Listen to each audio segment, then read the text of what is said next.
পলাশবাৰীৰ বৰিহাট দটকুছিত প্ৰয়াত গণশিল্পী ৰাজীৱ গগৈ উৰ্ফে ৰাজীৱ শদিয়াৰ শ্ৰদ্ধাঞ্জলি অনুষ্ঠান অনুষ্ঠিত।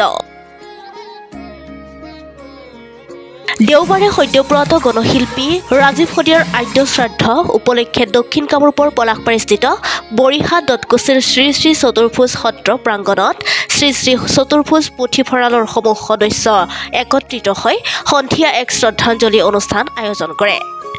এই শ্ৰদ্ধাঞ্জলি অনুষ্ঠানত ৪২ গছি বন্তি প্ৰজ্বলন কৰা হয়। স্থানীয় পুৰুষ মহিলাসকলৰ দ্বাৰা নাম প্ৰসংগৰে প্ৰয়াত গণশিল্পী ৰাজীৱ শদিয়াক স্মৰণ কৰা হয়।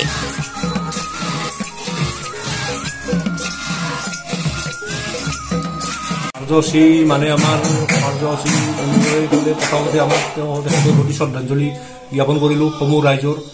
সমূহ ৰাইজ ওলাই আহি তেখেতৰ শ্ৰদ্ধাঞ্জলি জ্ঞাপন কৰিলোঁ। লগতে আৰতীসকলৰ নাম আৰু আমাৰ গাঁৱৰে ঘোষা নাম যে নাম চলি আছে তেখেতৰ শ্ৰদ্ধাঞ্জলিত আমি নাম ধৰি আছোঁ আমাৰ ৰাইজত বা সৰ্বাংগনত।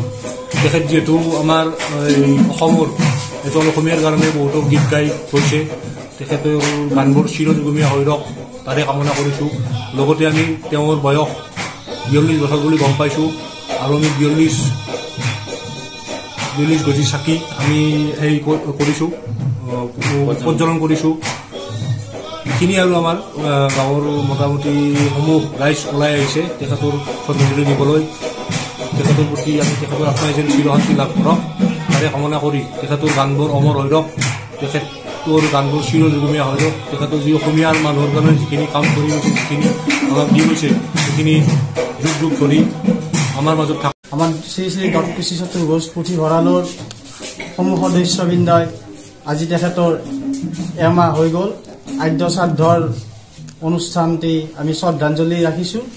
গতিকে আমি সকলোৱে তেখেতৰ আত্মাৰ চিৰশান্তিৰ কাৰণে এই অনুষ্ঠানটো ৰখা হৈছে আৰু শ্ৰদ্ধাঞ্জলি অনুষ্ঠানটিত আমাৰ গাঁৱৰে সভাপতিৰ দ্বাৰাই শ্ৰদ্ধাঞ্জলি কৰা হৈছে আৰু লগত আমাৰ সংগতি ৰাখি ঘোষা নামৰীয়া দল আৰু মহিলাৰ নামৰীয়া দলৰ অনুষ্ঠান ৰখা হৈছে। যিহেতু তেওঁ আজি বহুদিন ধৰি জাতি মাতিৰ গান গাই থকা তেখেতেই নহয় আৰু বহুকেইজনো আছে, কিন্তু হঠাতে তেওঁ মঞ্চত গীত পৰিৱেশন কৰি থকা অৱস্থাত ঢলি পৰিল।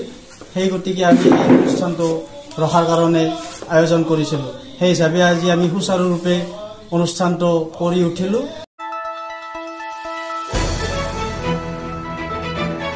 দ্য নিউজলেণ্ডছ অবিৰত তথ্যানুসন্ধান আপোনাৰ সেৱাত খবৰ সন্ধান।